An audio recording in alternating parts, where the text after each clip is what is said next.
सबसे पहले तो मैं पहलगांव में जो भारतीयों की आतंकवादियों द्वारा शहादत हुई, उनके परिवार को श्रद्धांजलि देना चाहता हूं। पूरे देश की आज यही मांग है, उन तमाम शहीदों के परिवार की ये मांग है कि उनको शहीद का दर्जा भारत सरकार दे।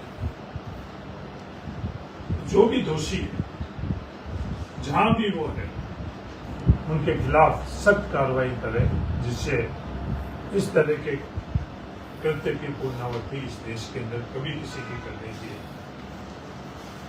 हिम्मत नहीं है। कल भारत सरकार ने जो जनगणना है, जो 2011 से 2021 से अभी तक ड्यू है, उसके संदर्भ में कैबिनेट की बैठक के बाद बताया कि अगली जनगणना जातिगत जनगणना। मैं व्यक्तिगत तौर पर इसका स्वागत करता हूं। हमारी पार्टी कांग्रेस पार्टी ने भी इसका स्वागत किया और आज देश भी इसका स्वागत कर रहा है। जातिगत जनगणना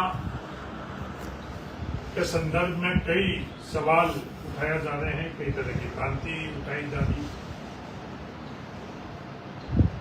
यहां तक भी सवाल किए जा रहे हैं कि ये जातिगत जनगणना आजाद भारत में पहली दफे की गई है और हम लोगों का यह दुर्भाग्य है कि कैबिनेट में बैठे हुए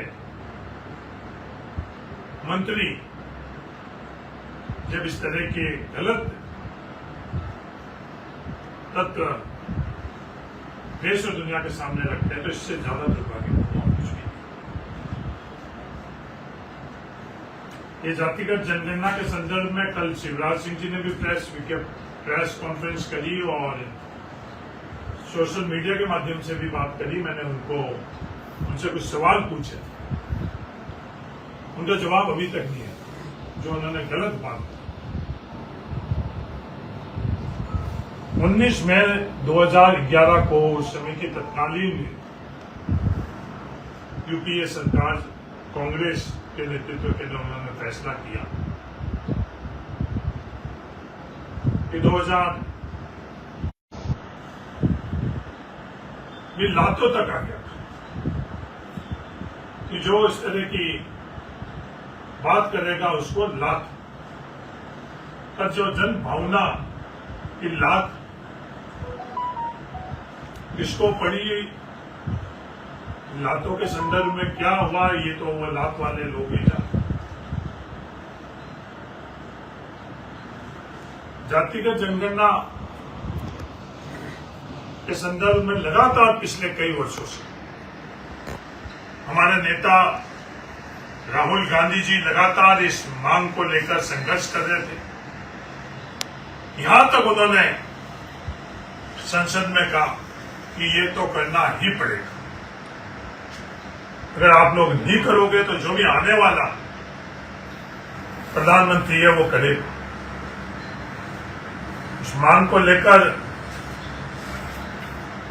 पूरे देश में हर राज्य के अंदर वो मांग को लेकर अपने तौर तरीके से आज पिछले कई वर्षों से आंदोलन हुए। राजस्थान में भी वो आंदोलन हुआ। इस संदर्भ में जो आंदोलन हुआ वो सब ऑन रिकॉर्ड है। उन तमाम आंदोलन के साथियों को भी मैं आज बधाई देना चाहता हूं और उनको धन्यवाद देना चाहता हूं, जिन्होंने इस आंदोलन के अंदर शामिल होकर इस जायज मांग को उठाया। सरकार में पत्रों द्वारा भी ये मांग उठाई गई और राजस्थान की विधानसभा में भी ये मांग उठाई गई। मैं भी एक सौभाग्यशाली देश का नागरिक था जो देश को आगे बढ़ाने के संदर्भ में, समग्रता से इस देश को आगे बढ़ाने के संदर्भ में ये इस आंदोलन में शामिल था।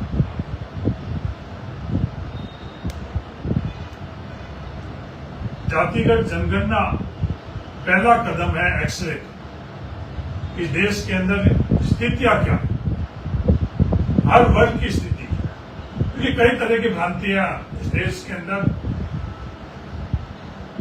गलत उद्देश्य से फैलाई जा रही है, हर क्षेत्र में फैलाई जा रही है। आरक्षण के संदर्भ में फैलाई जा रही है कि आरक्षण किसी जाति विशेष को फायदा करने के लिए किया जा रहा है, और ये जो योग्यता है, इस योग्यता को खत्म करने के लिए आरक्षण किया जा रहा है। पर सच्चाई क्या है? इस देश के अंदर 100% जातियों को आरक्षण, कोई भी एक ऐसी जाति नहीं है जिसको आरक्षण नहीं। इस आरक्षण के संदर्भ में दो तरह की व्यवस्था है, एक आर्थिक आधार के ऊपर आरक्षण और एक उस वर्ग में जो तमाम जातियां आ रही है उनको बिना आर्थिक आधार के ऊपर आरक्षण। एससी और एसटी आरक्षण है वो किसी भी पृष्ठभूमि की, आर्थिक पृष्ठभूमि के बावजूद भी उन सभी को जो एससी और एसटी जातियों के शामिल प्रत्येक व्यक्ति है उसको आरक्षण मिल रहा है। और एससी और एसटी के अलावा हर व्यक्ति किसी भी जाति का क्यों नहीं हो, उसको इस देश में, भारत में आरक्षण मिल रहा है। इसमें दो प्रकार का आरक्षण, एक आरक्षण है ओबीसी का आरक्षण, जो आज के दिन में इस देश के अंदर और राजस्थान सरकार में किसी राज्य में जाति के आधार पर दी, वो आर्थिक आधार के ऊपर ही है। और दूसरा आरक्षण है जो इन तीनों वर्गों से के अलावा जो भी जातियां रह गई है उन जातियों का ईडब्ल्यूएस आरक्षण। इन दोनों श्रेणी के अंदर आर्थिक आधार के ऊपर आरक्षण है, जिसके संदर्भ में बहुत गलत भ्रांतियां इस देश के अंदर फैलाई जा रही है। और संविधान के मार्फत से ये हक और अधिकार देश के हर नागरिक को आज के वक्त मिला हुआ है। ये जातिगत जनगणना शुरुआत है, आने वाले वक्त के अंदर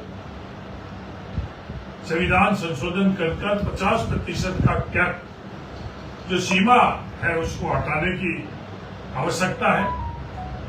चलो 50% सीमा ही नहीं, जो 15(5) संविधान में प्रावधान है उसके संदर्भ में भी हमको ईमानदारी से तमाम शैक्षणिक संस्थाओं के अंदर इस देश के हर व्यक्ति को शिक्षा का अधिकार मिले, उस संदर्भ में भी हम लोगों को प्रयास करना चाहिए। आज वो नहीं रहा।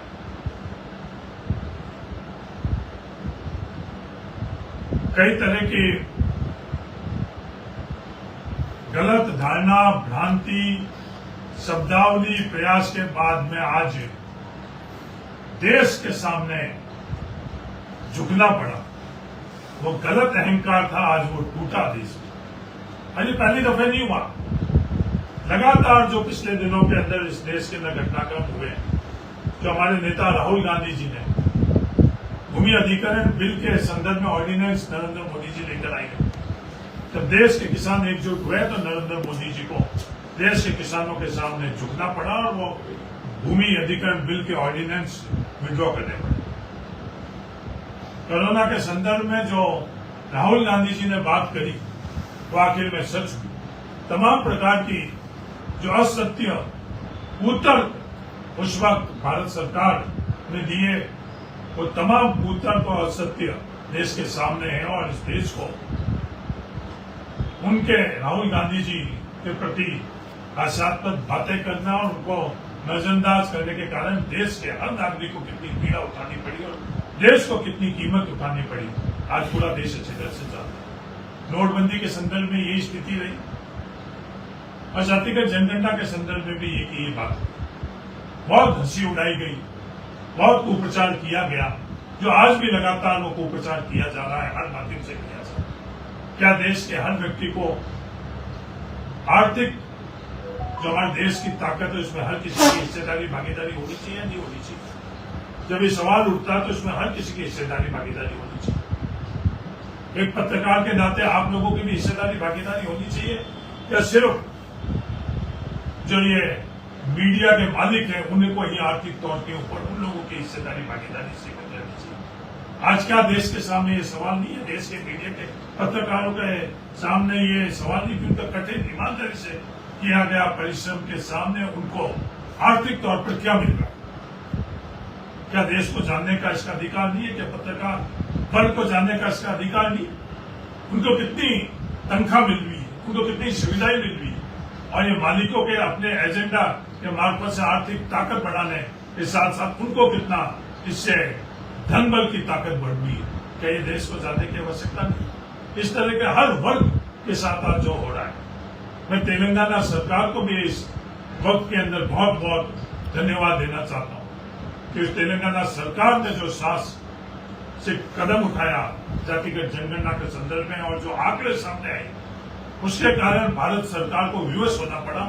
ये सच्चाई छुप नहीं सकती, सत्य में जयते हैं, अंत के अंदर सच्चाई की जीत होती। देश पूरा जान चुका था कि तेलंगाना के अंदर जो सर्वे हुआ, वो सर्वे भी ब्यूरोक्रेटिक सर्वे नहीं था, वो सर्वे आम जन से, उस सर्वे का तौर तरीका फॉर्मेट आम जन से लेकर, और किसी भी जाति को जाति के खिलाफ जो दुर्भावना इन लोगों की है कि आपस के अंदर जाति है दूर हुई, नहीं जाति ढूंढी हुई है। भारत क्या है? भारत समग्रता है, सभी को साथ में लेकर चलना है। भारत की सोच और भारत सामंजस्य, सबकी हिस्सेदारी और भागीदारी रहनी चाहिए। क्या किसी व्यक्ति को सिर्फ जाति के आधार पर अवसर नहीं मिले? ये भारत नहीं। एक सोच जरूर है इस भारत के अंदर, पर ये भारत के संविधान के अंदर उस सोच का कोई विस्तार नहीं है कि जाति के अधिकार के आधार के ऊपर उसकी हिस्सेदारी, भागीदारी और उसको आधार पर नहीं, इस तरह का कोई विस्तार नहीं। मंच में फिर एक दफे देश के तमाम संविधान प्रेमियों को बहुत बहुत बधाई देना चाहता हूं कि आखिर के अंदर कल हम लोगों ने टूटता हुआ देखा, जो कुतर्क है वो कल से तर्क में देखते हुए, और जो भ्रांतियां वो पैदा करने की कोशिश कर रहे हैं, देश अच्छी तरह से जानता है। सभी को बहुत बहुत संविधान प्रेमी नागरिकों